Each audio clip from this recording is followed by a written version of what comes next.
Hello and welcome to another Able Leadership Series interview. I'm joined today by Mark Riley, who is founder and CEO of Matheson AI. Welcome to the show, Mark. Lovely to have you here. Thank you, John. Great to be here. Thank you for having me along. So Mark and I actually met for the first time at a Mindstone event in London that Mark was speaking at a few months ago, and found everything that Mark was saying really, really interesting. Great speaker. Why don't you tell everyone a little bit about who you are, Mark, your journey with AI and what Matheson does? Cool. So Mark Riley here in Bristol. I run a small boutique AI advisory called Matheson. We've been going about 4 years, principally advising media companies, but we've since sort of pivoted towards mid-cap insurance, risk compliance, law firms. My AI journey began about 12 years ago when I was working for Dow Jones in New York as innovation lead for the Wall Street Journal. And I started bringing AI into the company since about 2012. So I've done a lot of learning along the way. Lovely stuff. Look, I'm going to dive straight into some questions. So you have put tools into production for parliamentary transcription, for insurance contract review, and for building safety reporting, amongst loads of other things. Which one of those nearly didn't make it, and what went wrong? Because it's always good to learn from things that don't work as much as things that do. Sure. That's an easy one. The contract review tool works extremely well. The client was very, very happy. The building safety report's gone into enterprise now and is working well. The transcription one was super ambitious. And it was about a year or two ago, we were asked to transcribe in live the entire output from the EU Parliament, including committees, and the UK Parliament, including committees, taking a live feed. And back then, transcription just wasn't fit for the purpose. It wasn't up to the job. And the challenge was what we call diarization. So being able to identify the speakers as they pop up. Now, in a committee meeting, that's just about doable with 12 people. But you imagine trying to identify who's asking what parliamentary prime minister's question time in the UK Parliament. So we wrestled with that one. We got it over the line, but the project took a lot longer than we anticipated. Bit of humility after that one, but we got there in the end. That speaker identification piece is still something that I think some tools and models struggle with. I mean, we use Notion as an example here at Able, and their call recording software is terrible at speaker identification. Is that now solved for this parliamentary transcription piece? And what underlying tech do you use for it? It's certainly being solved. I think it's getting much more intuitive about what's actually being said, and it's getting much better identifying abbreviations, acronyms, technical language. So we've got various solutions in place, but we'll just jump on the best, latest model. We're quite happy to swap them in and out. And if I expect everyone's using Whisperflow now, but you can see how that's sort of moving into the mainstream. I'm a huge advocate of Whisperflow. I got my little monthly stat recap the other day. Apparently, I'm in the top 1% of global users of Whisperflow, which made me very happy. I adore it. It really frustrates me when I'm in a situation where I can't use it properly. So, like, I commute into London for a couple of hours on a train a couple of times a week, and I have talked to my laptop when I've been sat at a table on the train before, and people are giving me weird looks, and it's actually led to some interesting conversations. But more often than not, that kind of social awkwardness leads me to not use it and go back to typing, and I just feel so unproductive when I'm typing. Yeah. Do you think the keyboard's dead? Do you think it's demise? I think it's certainly on its way out.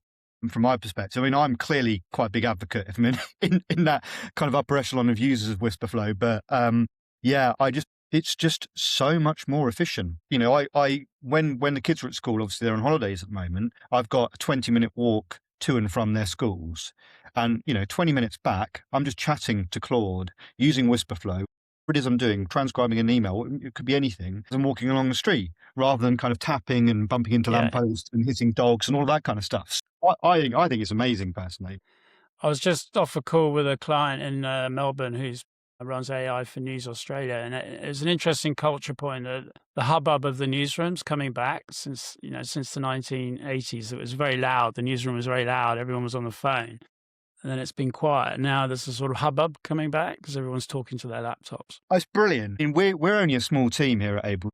There's only 5 or 6 of us, and we've got a small office. And I started talking on my laptop in the office, and everyone found it a bit weird. But now everyone started kind of doing the same thing, and I think it's great. mean, yeah, okay, people can interpret your train of thought. It can feel a bit odd at times, but I think we need to get over that social awkwardness and just deal with it. Yeah. Well, my dog's got used to it now. He was a bit confused to start. Anyway, we digress massively. Let's get back on track. So, I change the subject. You've previously said that your first rule for picking an AI venture is to identify the problem clearly, and you add that with AI, boring is beautiful. What boring problem turned out to be worth the most, and how did your client measure it? So when we speak to a client, we sort of go through their workflows and go, which bit do you want to get rid of? Which bit of your daily routine would you like to get rid of? I mean, the clear one is the building safety report, which is compiling a very complex form from multiple sources. Actually, AI is very good at form filling, but any task that involves filling out large, complex forms is routine. Content tagging, we did a big job for BBC Studios and other media companies. So you used to have to put the metadata into a photograph manually, describe what the photo is about, so it could be picked up in search engines and content matching engines. And now AI can do that in seconds. So it took days away from that process. So yeah, it's just anything. My rule is anything that does a lot of copy and pasting is ripe for AI. Yeah, I mean, I tend to agree with that. I think it's something that is a slight behavioral change in terms of how we go about doing what we do at work. And that can be a challenge for people to kind of lean into that change. Have you seen that when you've been working with a mix of different clients about how people interact with this disruption in different ways? Yeah, I would go further. I would say AI is not really a technology challenge. It's a cultural and mind shift challenge, and it's a behavioral challenge. And I think we've moved away now from thinking of it as cheating to thinking of it as an aid. But people aren't being ambitious enough yet. So we'll see when we can look at real AI transformation rather than just bolting on tools here and there. Well, that's interesting. Why do you think people aren't being ambitious enough? What do you think people should be doing? What do you think people will be doing in the next 3, 6, 12 months? Well, I've spoken to various CEOs and they're saying to me, look, I can do my presentations really fast and my note taking is quite good now for meetings, but I haven't seen any kind of major shift in productivity or ROI. And I think CTOs are starting to realize that the real magic happens when you do entire business transformation through AI transformation. And that often takes, you're taking a scalpel to the org chart, making people take on new roles, adapt, train up, upskill, learn how to manage agents, and then build something we're leaning into now as a kind of corporate memory layer or a computer that acts as a company brain, and that can start to move from just knowing a lot about you to actually being able to aid decisions and strategy. I think that's kind of the over the horizon stuff. I don't think we're that far away from it. I mean, we have a version of that we use here at Able. Yeah. It's our team. I think you're right about this being a kind of behavioural change and cultural piece. It's something that's come up on every single one of these interviews that I've done. And when we started moving towards our event Able Live, we didn't have a workforce track, which we now have, which is focused at the people function, the HR function. And it's amazing the shift in the past 6 months around this being more of a kind of a thing that sits in the tech department to something that is diverse across all organizational departments, but is more and more being impacted by that people function, that HR function, and how you embed it, how you impact behavioral change, how you change org charts, how you change culture. And it's a really big part of this because it's so disruptive. It's an interesting philosophical question whether your agents and bots should report to the CTO or the head of HR. It's responsibility. A couple of people say that they've changed their org structures to actually put agents on them. How do you feel about that? Smart. I mean, they've got to have accountability and someone's got to monitor them and manage them. So people should know where they are and where they sit and who's in charge of them. That's really, really cool. Interesting. I've not heard anyone describe it like that before. That's actually quite interesting. Okay. You say most AI solutions already exist and firms should de-risk by outsourcing or buying off the shelf. When was the last time you looked at what a client had commissioned and found they paid to build something they could have bought? So what my advice there is really that you should do your homework and research to see what someone else has tried before. It might not be the exact solution, rather than sort of setting off on a journey of doing it yourself. But there's also, I've seen with the clients, this tendency to think that they can fix all their problems themselves using vibe coding, and they'll try and figure it out and then come back to us later and say, okay, we give up. Can you come in and help us? The bit that people miss is with AI, there's two things that are really hard, because in many ways the AI is the easy bit and the product is the easy bit. The harder bits are the plumbing and the data inputs and the API interactions. So actually doing your data management. And then the other hard piece that people forget about is the fine tuning and the evals, and they can get something to work to 80%, which might be fine, but not good enough. So getting it to 95% takes a lot of work, and that's where they need specialists to come in rather than DIYing it. Yeah, I mean, it's actually really interesting. We were talking about doing something this morning in the office, and we're having exactly this debate. It's like, should we vibe code it ourselves, or should we just buy something off the shelf? And we actually ended up on the we should probably buy it off the shelf option, because, right, frankly, who has the time to spend loads of time creating the perfect solution for whatever it was we're talking about, when you can pay someone a relatively small amount to do it and probably do it infinitely better as well. But what was the solution? What was it? Well, we haven't got on our website a kind of AI chatbot that overlays that people can interact with, that helps them understand who we are, what we do, if they're interested in any of our products, ask all questions about that. And it feels for us as an AI first business, feels like something we just absolutely have. And so I was like, well, we should just build that ourselves. We'll code, we can do that. We can vibe code it. Could take a couple of days probably to get it right. And my co-founder Rich was like, no, we should buy that, because it will probably cost us 50 to 100 quid a month, and it will be done with all of those things you just described. The infrastructure sits underneath it, the maintenance, and as we both know, because this world moves so fast, something we build now will be defunct in 2 months' time. Okay, sounds like a good move. What's your approach? Actually, this is slightly left field, but we've taken the stance to not buy annual packages for anything we use at the moment. So we are very much month by month with any of the AI tools or programs or softwares. And the reason for that is that although that makes everything more expensive by about 20 to 30%, it gives us flexibility to flip from one thing to another should there be a sudden massive improvement in, I don't know, one LLM versus another or whatever it might be. What's your kind of take on that? Do you think that's wise? Do you do it differently? How do you approach that? I'm exactly the same. I will always start off on a trial and then month by month and then review it after the end of the month. Scary how many subscriptions you can have running now if you're not careful. And have the flexibility to ding it, and there might be a better solution comes along. No, I 100% endorse that. Stay nimble. Absolutely. And kind of going back to this kind of idea of buying things off the shelf or building it, what are your thoughts on what the future might hold there? Because there was this ridiculous stat I read quite a while ago now, which I keep churning out, which is probably really old. There was like 300 new AI tools coming onto the market globally every single day. It's probably more than that now. But all of these tools tend to be fairly niche. And eventually there will be a commoditization. In my belief, there will be a commoditization, and the big players will soak up all of these little players, and they'll be able to do everything. What are your thoughts on that? What do you think that looks like in the future? I'm quite a fan of the website. Do you know the website? There's an AI for that, which is where people tend to park their first product launches and product hunt. I use that as a sort of research tool to see what's going on out there. And, 90% will wither on the vine.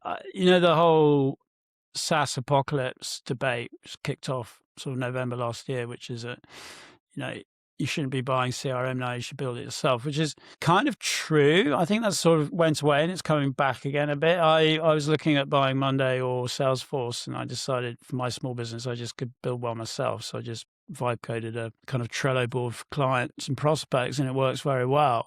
It cost me a few tokens. So the companies that are vulnerable are the ones that are, clearly just wrappers.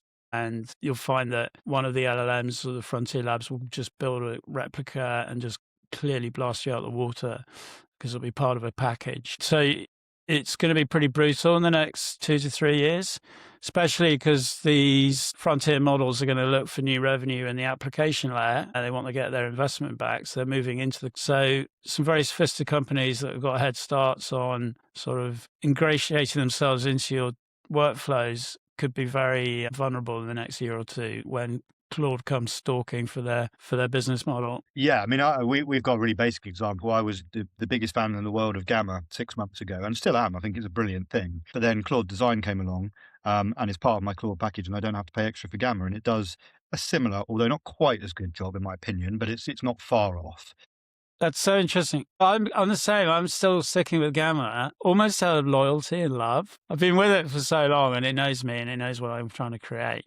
But it's Yeah, it's kind of, why are people still paying for Lovable is the other question. Because these vibe coding platforms, you can do it just as well with Codex or Cowork. So it's kind of why are people still sticking with these platforms? And I think the answer is sort of familiarity and you know your way around the UI, and they're also very clever businesses that are still growing massively. So it's kind of a bit of a mystery, but people are very loyal to these platforms. Yeah, I mean, there'll be an element of brand loyalty there that you get in any industry and sector, right? People like a particular brand, they like particular UX. There'll be a kind of a context history thing there as well. Like Yeah, yeah, yeah. you mentioned with Gamma, Gamma knows you, right? So it'll be the same with these things. And often it's easier to stick with what you know than what you don't, isn't it? Yeah. And that comes back to that human behavioral change piece, right? Yeah, exactly. It's already coming through in the AI tools we use versus, to use AI or not to use AI. So we talked about just there the SaaS apocalypse, and you warned previously that AI is not SaaS because the revenue model has to account for inference charges against usage. That was aimed at people building AI products. On the other side of the table, tracks on SaaS assumptions and getting caught out, in your opinion. This links to what we were just talking about the kind of the whole business model. Yes and no. So on the no side, seeing a lot of token usage discounted by the likes of OpenAI and Anthropic. They're trying to build customer bases using highly discounted subscription schemes. You hear that people on a $200 Claude subscription are actually getting $8,000 worth of token out of them. So they're on the kind of good side of the trade for now. It's kind of the Uber model. The venture capitalists are discounting the usage to increase the customer base. That said, there are those who are using a Claude OpenAI APIs where it's not capped, and the kind of the token maxing culture that started off in the spring this year. They got seriously burnt because they're just hemorrhaging tokens. And, the story about Uber got through a year's worth of tokens in 3 months. It depends how you're using it. And I think there's this new cottage industry now in model routing and finding the best model for the task. You don't need to use Fable 5 every time you want to do some menial tasks. So people are figuring it out. I worry about some of these kind of solutions that bespoke to an industry like Harvey, and I think they're having to move their business model to token usage rather than seat models. So we will see, but I suspect the old SaaS seat model is probably a thing of the past. What I would like to see, and I think this is kind of happening already, starting to happen, people paying for outputs. So rather than paying for seat, rather than paying for token, you actually pay for the outputs.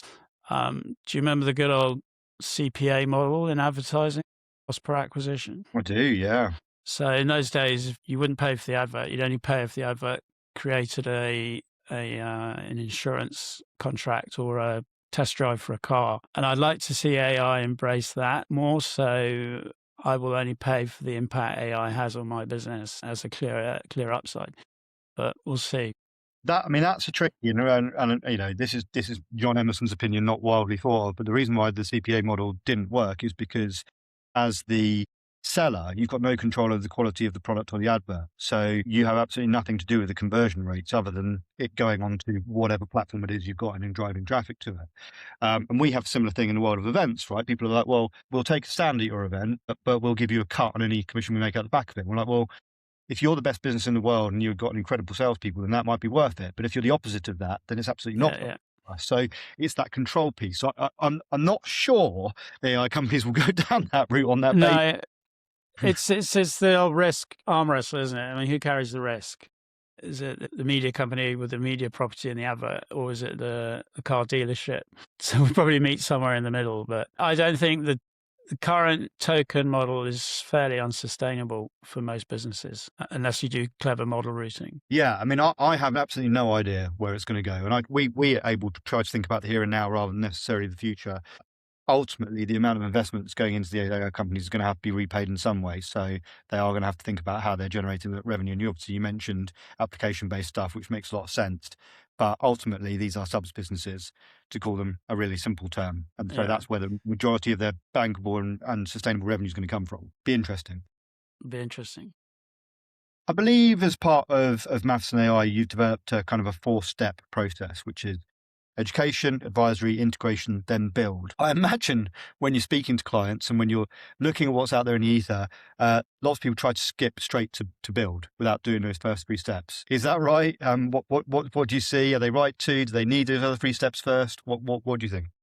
Well, our maturity has moved a lot since I started Matheson. So back in 2023, we'd start with education, and people were like, "Holy cow, what is this thing?" And we'd go in and do a webinar or lunch and learn and try and bring them up to speed. But upskilling is still important. I think there's still a huge demand for things like cloud integration training. Text engineering is a big one. And then we still see value in the workshop phase, which is, where we look at surfacing maybe 10, 15 use cases for them, spoke to them by looking at their workflows, and then we'll triage that. And I think the triage piece is, hard. But you got to understand the business, be very empathetic to the business and see what they can do. And then once they've done the use cases identification, you can then move to prototype. So that's the flow we like to do. But we have had it now, we're seeing, this is interesting, kind of clients just coming to us with a use case, saying, right, build me this. And we'll go, fine. Cut out the first 2 steps. That's fine. You understand what you need and you understand the technology. We'll do that as well. So we're happy to jump in at any point. Nice. Okay. Well, that's a really good way of doing things, in my opinion. When firms come to you having already tried to build or adopt with another supplier, what's the biggest mistake you've inherited? Was there like a warning sign? Was that the reason why the client came to you? Or was it only obvious after you kind of got into the weeds of looking into whatever it was that they were doing? I'm going to slightly dodge the question because it hasn't really happened. Okay. Not catastrophically. I mean, they've tried doing it themselves and then they'll come and say, okay, can you come and fix this and do it properly? But Well, I think one of your rules is to build or to try to build for where AI models will be in 2 years, not where they are now. So I've got 2 questions relating to that. How on earth do you do that in this world that moves so fast paced? When you're trying to sell your services into an organization that wants kind of immediate ROI, certainly a challenge that we face in events, how do you justify that kind of, well, you might take a little bit longer? I think that advice was primarily for entrepreneurs building a new product tool, something they want to put into the market now, but it needs to be robust in 2 years so it doesn't get wiped out, as we talked about earlier. The enterprise can adopt tools now and see immediate impact in terms of savings and efficiency. I think if you're enterprise, go for it now, but de-risk it by testing proof of concepts and prototypes before going to full enterprise launch. But for entrepreneurs, don't just sit on today's technology. You've got to be really aware of where this stuff's going to be in 2 to 3 years' time. That's hard, right? I mean, some people are saying AGI is 2 years away, so all bets are off at that point. No, I think you can get going now for sure, and then just be aware that you should be very agnostic about the models. So don't get. For me, the value is no longer in the model selection; it's in the data and the knowledge and the experience that lives within your company. So that's one thing I'm trying to teach my clients is your value is in your heads, in your 10 years, 20 years worth of deals and decision making. That's your moat. Don't think the AI capability is a moat by any stretch, because that's going to 10x in the next 2 years. So you've got to lean into what you're best at and what you know most about, and then build AI around that. And that should make you robust. It's interesting that you say that most kind of enterprise can expect an ROI immediately. There's loads of stats still flying around from people like Forrester and McKinsey, etc. 94% of businesses don't see any ROI on their AI spend. Do you think that's wrong? Can we debunk the MIT study from last summer, the 85% one, which was an absolutely diabolical report and it can be completely disputed? And it was a terrible survey and it didn't reflect the real world. And it did enormous damage because it was a sort of a very spurious 85. So no, there's plenty of ways. All our prototypes have seen ROI that we've built, gone into production without doubt. So you just got to be clever on the selection, clever on the application, and then make sure that it's solving a real problem and not just showing off the technology. So yeah, and then de-risk it, right? So you just start in a small sandbox environment, test it with some select data, be agile in your product development, and then roll it out when it's working, and then give it around to the company. So I really get quite frustrated by these studies, which are deeply spurious in my mind. I mean, I tend to agree with you, Mark, I have to say, because I just don't understand how it's possible that there's no ROI. And given me and you use it probably more than the majority of people, maybe it's just because we're slightly more fluent, but it's enormously helpful to me as a tool, piece of technology, whatever you want to call it, in terms of my productivity and my ability to then do other things that add more value to what we're doing. I simply don't understand how it's not the same for others. So I tend to agree with you. Right. Well, we are nearly at time, believe it or not. So I'm going to ask my final question, which is our audience, as you know, is predominantly scale up and mid-market leaders looking to adopt AI in more effective and efficient ways within their organizations.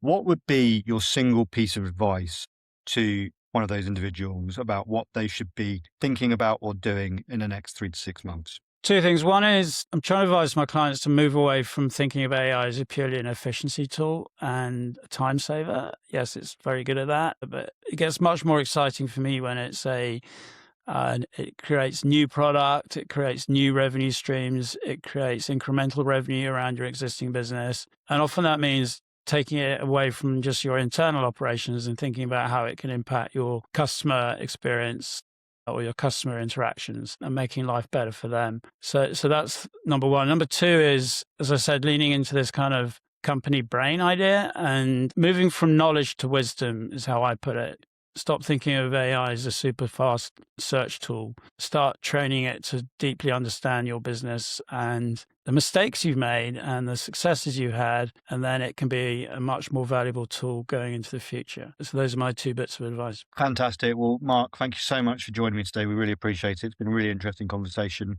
And I wish you and Matheson AI all the best of luck in the coming months and years. Been great to talk. Thanks for having me on, John. Thanks a lot. Thanks, Mark.